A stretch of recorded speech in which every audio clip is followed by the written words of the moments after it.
welcome everyone. This is Minu at Anglerlink. Today's video is all about listening comprehension. I have some interesting tips for you.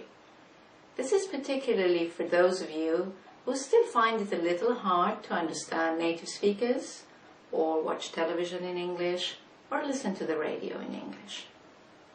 I'll be telling you about some specific aspects of the English sound system and some speech patterns that native speakers use that can make listening in English a little bit of a challenge.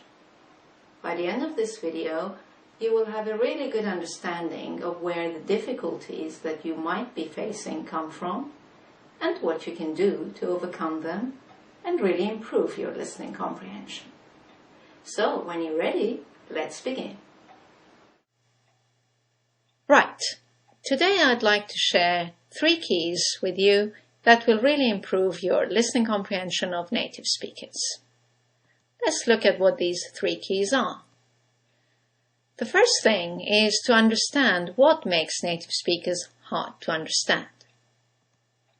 The second key is improving your own pronunciation. And the third key to improving your listening comprehension is learning primarily with your ears rather than your eyes. Okay, let's start with understanding what makes native speakers hard to understand. There are 2 main reasons for this. The first one is the great number of vowels and diphthongs in English. And some of these are very similar to each other. There are many words where the consonants are exactly the same, and by changing the vowel sound, the meaning changes. And when these vowel sounds are very similar, and especially if one or the other doesn't exist in your own language, this can make it quite a challenge to understand a native speaker. Let's look at some examples. These are called minimal pairs, by the way. Same consonants, different vowels. Minimal pairs. Boat and bought. Mad, mud. Hurt, heart. Men, main. Then, bit, bet. Live, leave. So notice the only difference is the vowel or the diphthong, and they can be very, very similar. So in connected speech, they're not easy to tell apart. This is the first reason why listening to English native speakers can be challenging. Now, let's look at the second reason. The second reason is the way that native speakers shorten and link sounds. Let's give you a quick example. Look at this sentence. How is it going? You will hear from a native speaker, how's it going? There are 3 specific speech patterns that all native speakers use, and I'm going to take you through them one by one. Speech pattern number 1 is contractions, contracted verbs and negatives. You're pretty familiar with these. I'm, he's, they'll, we've, won't, can't, etc. What is important to remember is that native speakers always use these patterns when they speak, except when they want to stress a point. That is why there is a difference in tone and meaning between "Okay, I'll do it" and "I will do it. Nothing can stop me." When we use the contraction, there is no stress on the contracted form, there is no particular emotion. In the other example, when you've used the full form, "I will do it," you want to show determination. So, As using contractions is the norm rather than the exception in spoken English, I would recommend that you try and use them as much as possible yourself. Firstly, you will sound more natural, and secondly, you'll be able to hear them more easily when native speakers use them. Just be careful not to use contractions in formal writing. When you're writing a letter or a report or an article, always keep it to the full form. Keep the contractions for speaking. Moving on to speech pattern number 2. Speech pattern number 2 is called weak forms. Grammatical words such as modal verbs, possessive adjectives, prepositions, etc. are seldom fully pronounced in a sentence.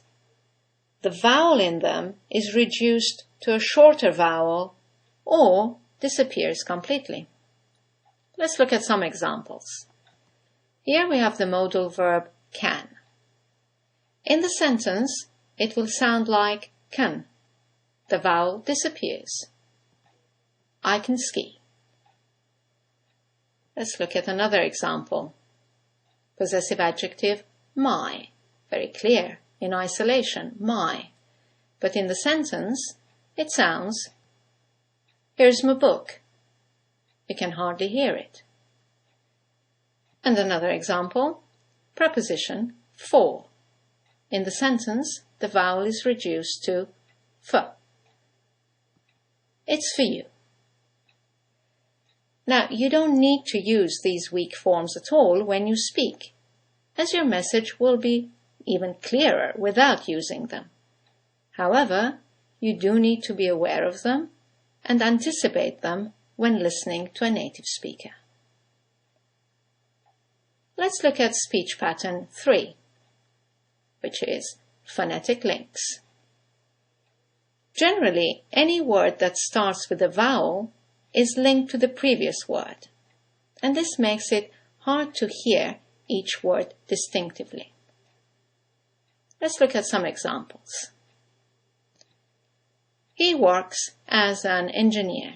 You've got 3 words that begin with a vowel, as, an, and engineer. In connected speech, they all run into each other. He works as an engineer. Second example. Here you have 4 words that begin with a vowel. Is, interested, in, it. And they all run into each other. She is interested in it. And there is a semi-vowel, y, that links the vowel at the end of she to the vowel at the beginning of is. She is. And our third example, 2 words, one ending with a T, the next one starting with a T, they run into each other, and then 2 words starting with a vowel. An, amazing. Once again, all this section runs into each other. They went to an amazing place. And once again, you have the semi-vowel W that connects the vowels to and an to each other. Once again, you don't necessarily need to use these links when you speak, as your message will be perfectly clear without them. However, you do need to be aware of them and anticipate them when you listen to native speakers. Now, often you get at least 2 of these speech patterns, sometimes even all 3, in a row in a sentence, and that is when you can feel really challenged. Let's look at an example here. He won't accept it from me. You have the contraction, won't. You have 2 words beginning with a vowel, accept and it, and you have the preposition from. So in connected speech, you will hear, he won't accept it from me. At this point, you are probably asking yourself, well, what's the best way to familiarize myself with these speech patterns? I think the best way is transcribing audio files. If you already have a CD of dialogues with transcripts, then listen to the dialogues and write them out, and then compare what you have written with the transcript. If you do not have such CDs, I recommend Anglophiles 104 and 108 from AngloLink's selection of audio files that you can access on our website, anglolink.com. These are selections of daily dialogues and business dialogues, which you can listen to and transcribe, and then check what you've written against the transcripts on the site. This will really improve your listening comprehension of native speakers, and at the same time will help you to activate loads of useful functional expressions. Now, if you have never studied the English sound system, if you've never studied pronunciation on its own, I strongly recommend our Anglophile 117. In this Anglophile, you will have a complete list of all the vowels, of all the diphthongs, all the consonants in English that you can practice. It also has loads of minimal pair exercises that will help you to distinguish vowel sounds that are similar from each other. It also has a section on the speech patterns we've looked at. You can listen to weak forms, contractions, and phonetic links and transcribe them. This will be really, really helpful if you have not familiarized yourself with the English sound system yet. Now, if you want, you can do a transcription exercise now by clicking on this image. If you prefer to continue listening to the presentation, you will have the chance at the end of the presentation to do it then. Right. So once you've familiarized yourself with the English sound system and also know how native speakers shorten and link sounds, the next step is to improve your own pronunciation. Clearly, if you're mispronouncing a word because you learned it by reading and guessed how it was pronounced, then it is likely that you will not catch it when you hear it. There are two common traps if you have guessed the pronunciation of a word by reading it. The first common pronunciation trap is believing that two words with the same spelling will have the same sound.